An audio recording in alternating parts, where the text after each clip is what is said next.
Assalamu alaikum wa rahmatullahi ta'ala wa barakatuh.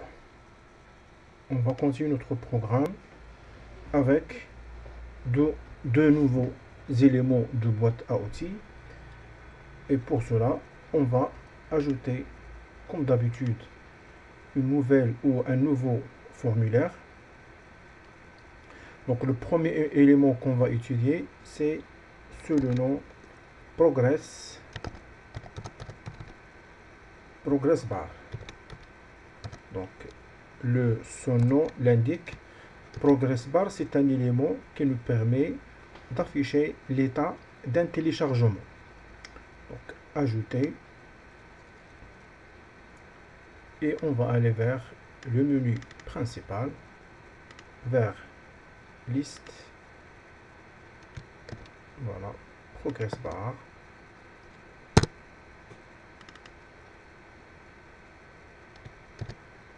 Point share, ça veut dire point montrez-moi cette feuille. Donc le Progress Bar, c'est un élément qui nous permet d'afficher l'état d'un téléchargement. Ça veut dire si vous voulez faire un téléchargement d'un fichier ou durant l'exécution ou la réalisation d'un programme, vous pouvez afficher l'état d'exécution d'un tel programme.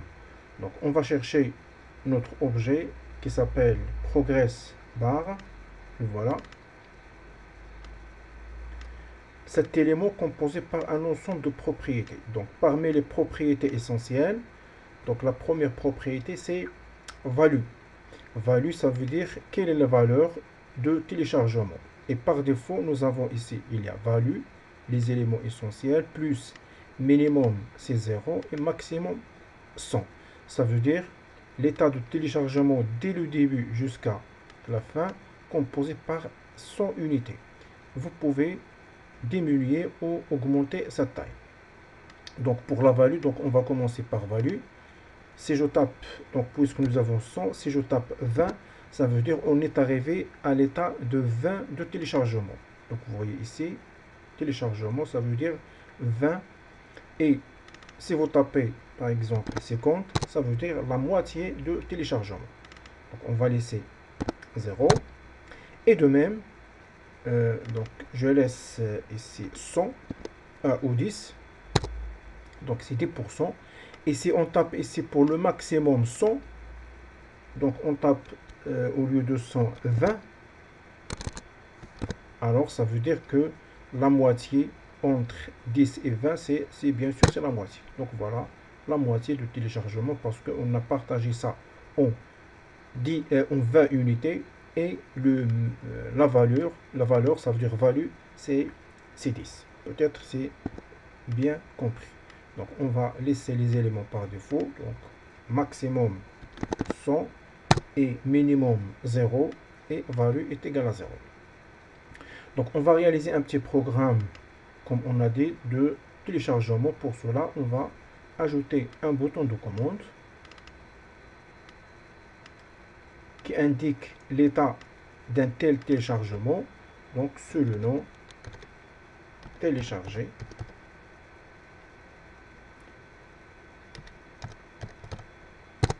Et on va modifier quelques propriétés. Par exemple, pour fonts.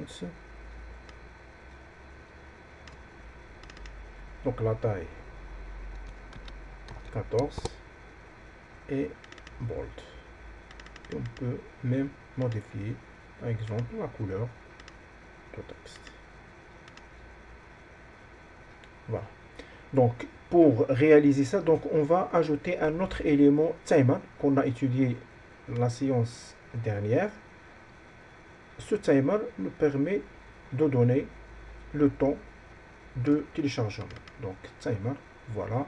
Et on a déjà vu que ce timer composé par des propriétés essentielles, c'est l'intervalle. Et même chose pour enabled.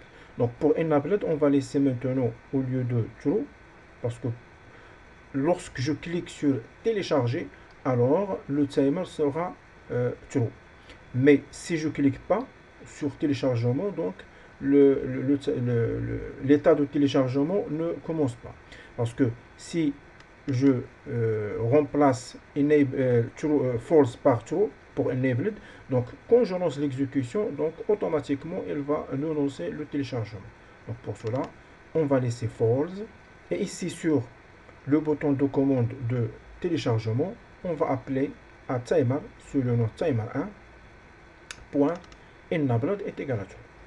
Donc, timer 1 point enabled est égal à true. Maintenant, l'activation de timer sera durant quand je clique sur le bouton de commande. Alors, pour afficher l'état de téléchargement, donc nous avons pour cette barre de progress, la valeur minimale c'est 0 et la valeur maximale c'est 100. Ça veut dire à chaque moment, pour le téléchargement, on va ajouter une unité. Donc, et pour ces moments, donc on va laisser le timer, son intervalle est égal à 100. Ça veut dire 10, ça veut dire 1 dixième de seconde. Parce que si je tape ici 1000, ça veut dire chaque seconde, elle va nous afficher un état. Donc on va laisser les deux programmes pour voir la différence. Donc 100, ça veut dire chaque seconde, pour arriver de 1 à 100, ça veut dire il nous faut 100 secondes. Ça veut dire pas à pas. Mais si je laisse 1 dixième, ça veut dire chaque milliseconde, elle va nous afficher le progrès de téléchargement. Donc je vais laisser maintenant l'intervalle 1000 et on va voir bien sûr la différence. Donc pour cela, on va aller vers timer avec seule propriété qui s'appelle timer tick et on va taper la condition suivante. Si progress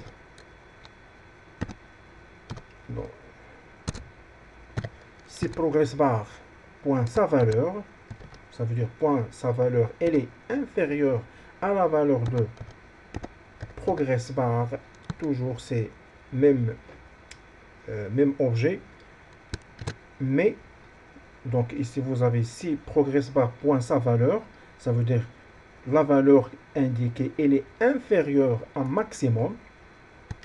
Alors dans ce cas, qu'est-ce qu'elle va faire? On va ajouter pour progress bar, toujours on travaille sur le même élément. Qu'est-ce qu'on va ajouter? On va ajouter une unité. Donc est égal plus 1. Sinon,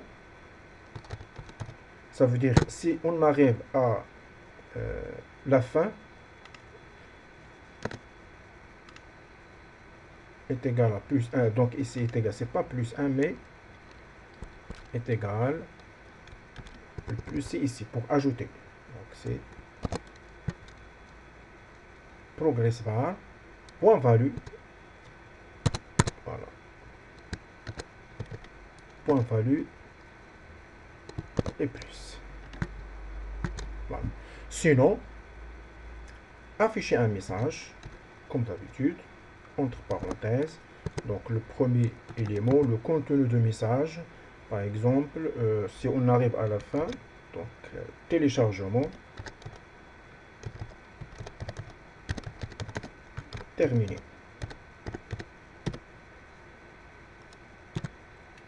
Virgule, donner un message d'information et un titre quelconque, par exemple, téléchargement.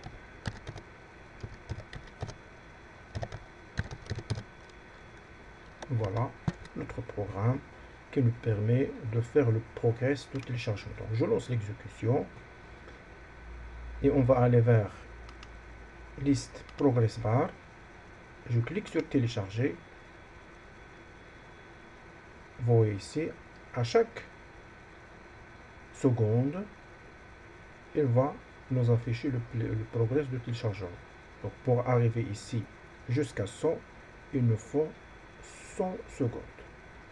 Mais si je modifie cette progress bar, ou pour le timer, au lieu de chaque seconde, c'est 1 dixième, ça veut dire 100 millisecondes. Et le téléchargement sera allé en vitesse. Donc liste progress bar, télécharger. Voilà le programme de téléchargement. Donc lorsqu'elle va arriver à la fin, elle va nous afficher comme quoi le téléchargement est bien terminé. Voilà, donc elle a affiché tous les messages. Où est-il le problème? Donc on n'a pas désactivé le timer. Donc timer elle est toujours activé comme on a dit au début. Si j'active le timer au début, donc sur la boîte timer, si je clique ici sur Enabled est égal à True, alors elle va nous afficher même message. Ça veut dire que le programme ne s'arrête pas jusqu'à ce qu'elle affiche son message. Pour cela, qu'est-ce qu'on va faire? On va désactiver, premièrement, parce que ce programme, on peut l'écrire avant le message ou après le message. Si on tape ce message après la désactivation de timer après le message, donc comme d'habitude, donc elle va nous afficher le message plusieurs fois. Donc pour cela, qu'est-ce qu'on va faire? On va l'arrêter avant le message. Ça veut dire timer 1.enabled est égal false. Voilà. Exécuter. Liste et téléchargement ou télécharger. Et elle va nous afficher le message une seule fois. Parce que elle a désactivé lorsqu'elle va arriver à 100%. Voilà, téléchargement terminé. Et comme on a dit, si en déplaçant cet élément à la fin,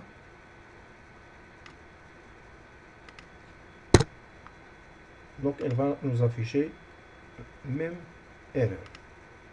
Ça veut dire boîte de message s'afficher plusieurs fois.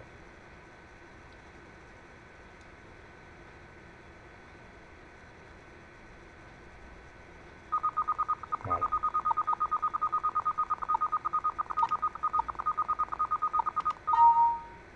Donc on va laisser ce message au début. C'est ça, voilà notre premier objet d'aujourd'hui. Deuxième objet, donc on va voir comment afficher un message d'erreur. Donc on a déjà étudié ce type de travail. Ça veut dire, lorsque vous saisissez par exemple un texte sur une zone que nous voulons afficher que un numéro, alors on a vu comment afficher un message d'erreur. Mais maintenant, au lieu de programmer un message d'erreur, on va voir et on va utiliser un objet sur notre boîte à outils. Donc pour cela, on va commencer par renommer notre feuille sous le nom Error Provider.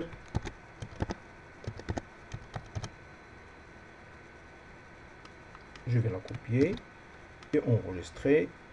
Et toujours, on peut aller vers menu principal.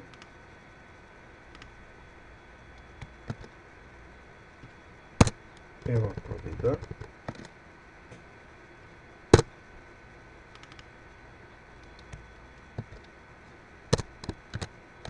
.show.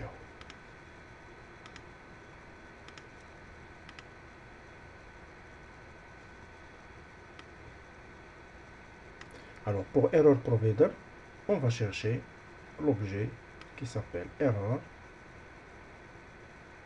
Voilà. Donc cet objet, il nous permet d'afficher un message. Donc on va faire un petit exemple pour bien expliquer. Donc un exemple composé par un label. Donc, voilà, premièrement, un label. Deuxième, c'est textbox. Et un bouton de commande.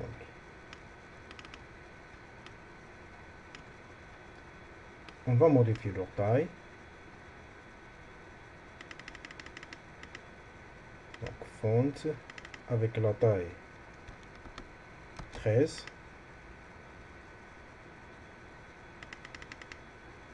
Et bold. et on peut ajouter même la couleur de texte avec couleur bleue.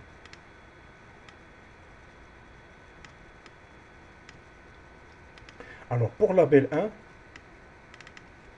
on va taper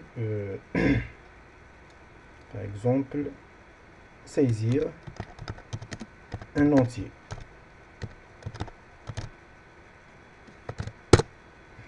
Saisir un entier et bouton de commande pour validation.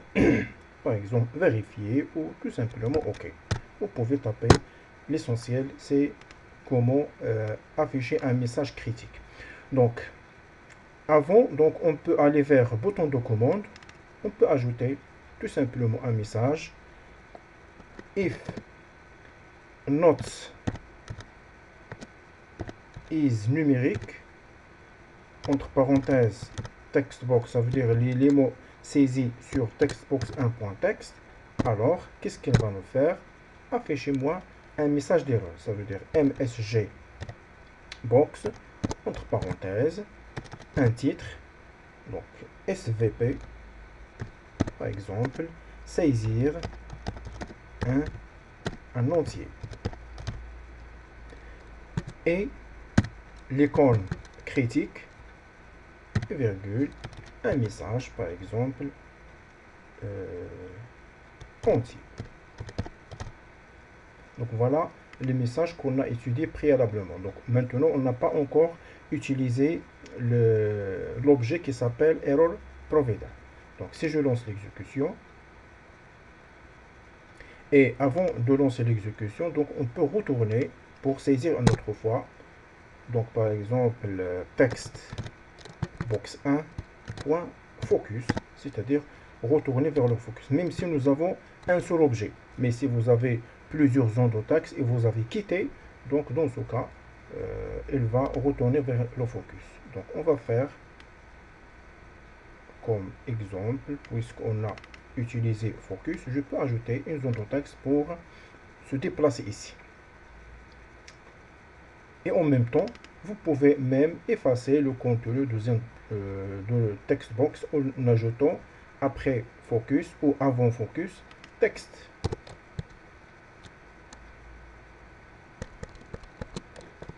Même chose, on peut l'ajouter par exemple ici. Textbox 1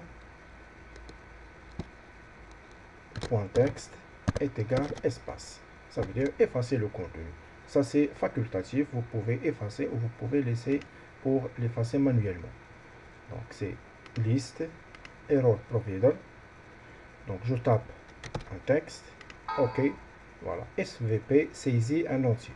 Mais pour nous, on ne veut pas afficher le message comme ça, donc on veut utiliser un autre type de message. OK, voilà, il a effacé et le curseur se déplace. Je clique sur OK et voilà. Donc, maintenant, on va utiliser notre message qui s'appelle error provider. Alors pour cela, donc on va laisser même condition. If not is numérique textbox 1.text, ça veut dire si le contenu de la zone de texte n'est pas un numéro, alors dans ce cas, qu'est-ce qu'on va faire? Au lieu d'afficher le message, donc je peux effacer tout, je vais retaper. On va aller vers error.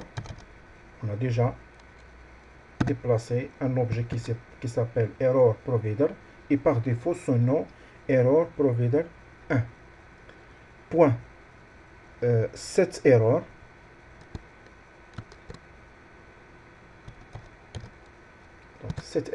donc afficher l'erreur attachée à quel objet? L'objet qui s'appelle textbox 1 point texte ou tout simplement virgule et vous tapez le titre de l'erreur. Donc le titre de l'erreur par exemple SVP taper un entier.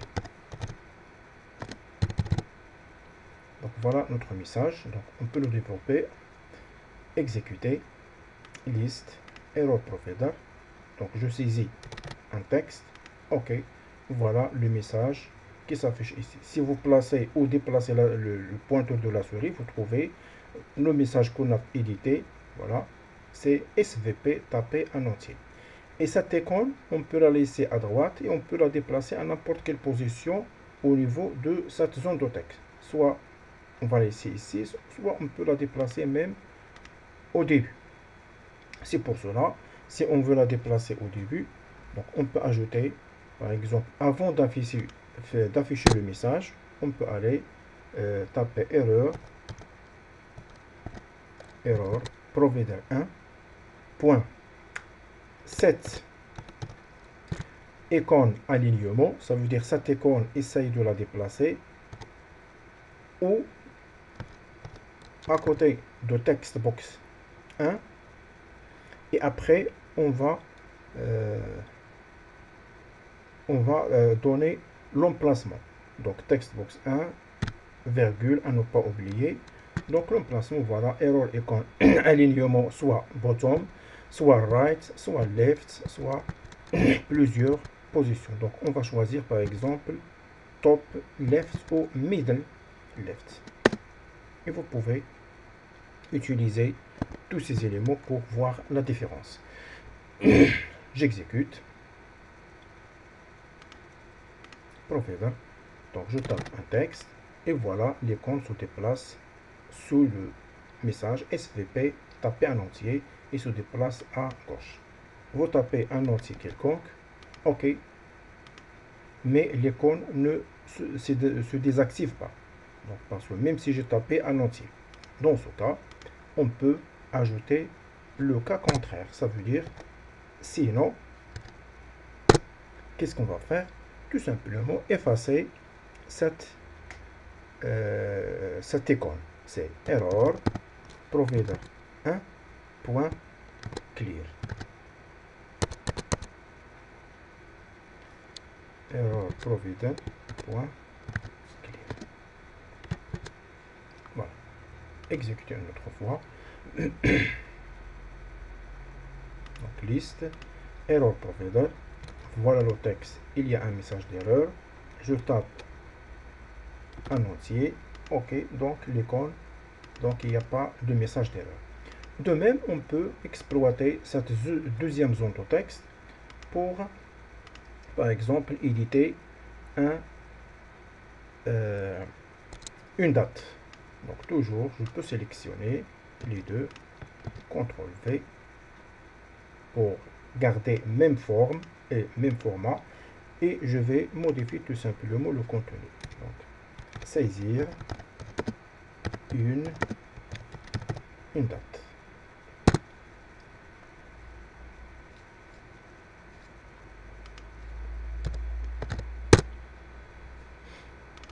Et qu'est-ce qu'on va faire? On va copier ce message.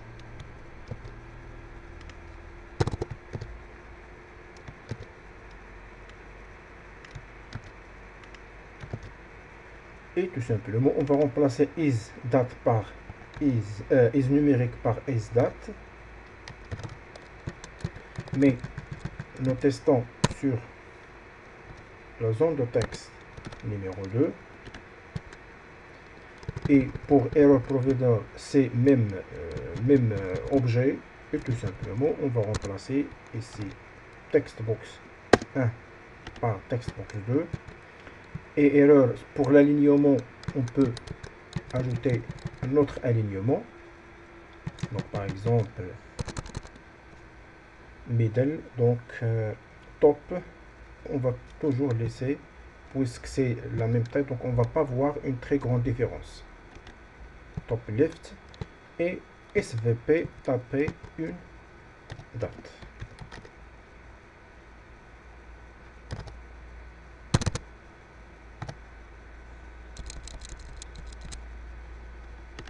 Et toujours à ne pas oublier de modifier zone de texte de 1 par zone de texte. Erreur point clear.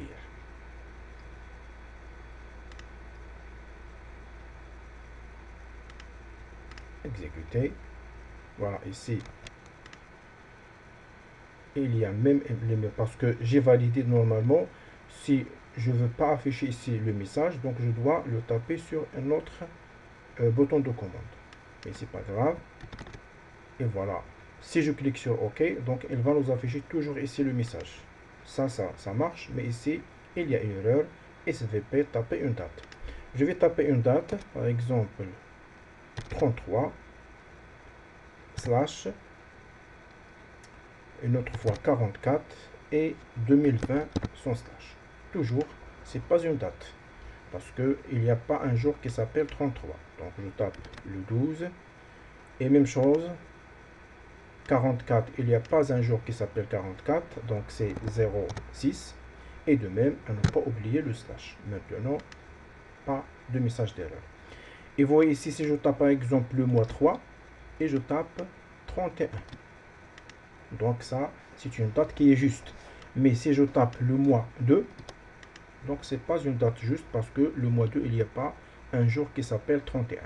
Donc ça, c'est, elle fait la bonne vérification pour les dates. Et voilà notre programme d'aujourd'hui et à la prochaine. Wassalamu alaikum wa rahmatullahi ta'ala wa barakatuh.